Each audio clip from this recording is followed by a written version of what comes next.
ಕೇವಲ 15 ಇಂದ 20 ನಿಮಿಷದಲ್ಲಿ ನಿಮ್ಮ ಮನೆಯಲ್ಲಿ south kitchen special sweet bath ready ಆಗಿರುತ್ತೆ. ಬಿಸಿ ಹಾಲನ್ನ ಹಾಕ್ತಾಯಿದ್ದೀವಿ. ಅಂದರೆ ಚಿರೋಟಿ ರವೆ ಅರ್ಧ ಕೆಜಿ ತೊಗೊಂಡ್ರೆ ನಾವು 1.5 ಲೀಟ್ರಷ್ಟು ಹಾಲು ಹಾಕ್ತಾಯಿದ್ದೀವಿ. ಇವಾಗ 2 ಹೆಚ್ಚಿನ ಬಾಳೆಹಣ್ಣು ಸಮೇತ ಹಾಕ್ಕೊತಾ ಇದ್ದೀವಿ ಇದಕ್ಕೆ.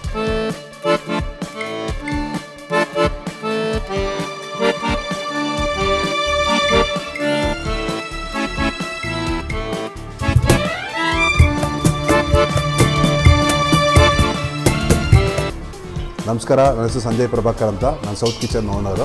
ನಮ್ಮಲ್ಲಿ ವಿಶೇಷ ಏನು ಅಂದರೆ ಇಡ್ಲಿ ವಡೆ, ಖಾರ ಬಾತು, ಕೇಸರಿ ಬಾತು, ಉಪ್ಪಿಟ್ಟು, ಅವಲಕ್ಕಿ, ಶಾವಿಗೆ, ನವಣೆ ಬೇಳೆ ಬಾತು, ಸ್ವೀಟಲ್ಲಿ ಜಾಮೂನು ಹಾಗೂ ಸ್ವೀಟ್ ಬಾತ್ ಅನ್ನೋದು ಸಿಗುತ್ತೆ. ನಾನಿವತ್ತು ನಿಮಗೆ ಎಲ್ಲರಿಗೂ ಕೇಸರಿ ಬಾತ್ ಅಂದರೆ ನಮ್ಮಲ್ಲಿ ಸ್ವೀಟ್ ಬಾತ್ ಅಂತ ಹೇಳ್ತಾರೆ ಬಾಳೆಹಣ್ಣು, ಹೇಗೆ ಮಾಡೋದು ಅಂತ ತೋರಿಸ್ತೀನಿ. ಬನ್ನಿ ನೋಡೋಣ. ಫಸ್ಟು 100 ml ಅಷ್ಟು ತುಪ್ಪ ಹಾಕಿದ್ದೀವಿ. ನೆಕ್ಸ್ಟ್ ಚಿರೋಟಿ ರವೆ ಹಾಕ್ತಾಯಿದ್ದೀವಿ.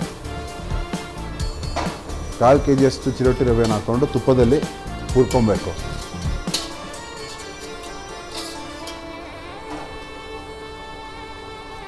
ನಿಧಾನಕ್ಕೆ ತುಪ್ಪ ಹಾಕೊತಾ ಇರ್ಬೋದು ಜೊತೆಗೆ.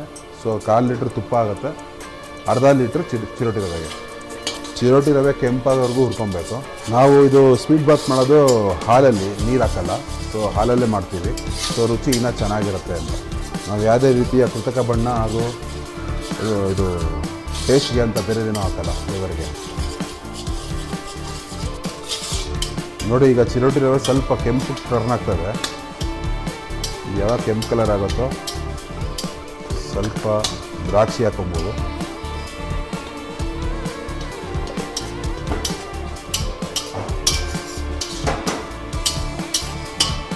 ದ್ರಾಕ್ಷಿ ಸ್ವಲ್ಪ ದಪ್ಪ ಆಗ್ತಿರುತ್ತೆ. ಇವಾಗ ನಾವು ಹಾಲನ್ನ ಕುದಿಸ್ತಾ ಇದ್ದೀವಿ. ಇಲ್ಲಿ ಬಿಸಿ ಹಾಲನ್ನ ಹಾಕ್ತಾಯಿದ್ದೀವಿ.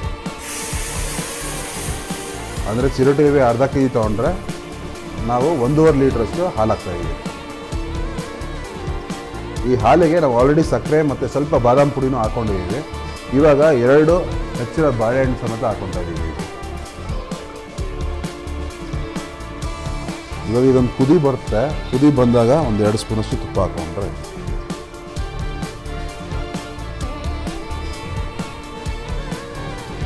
ಕೇವಲ 15 ಇಂದ 20 ನಿಮಿಷದಲ್ಲಿ ನಿಮ್ಮ ಮನೆಯಲ್ಲಿ south kitchen special sweet bath ready ಆಗಿರುತ್ತೆ.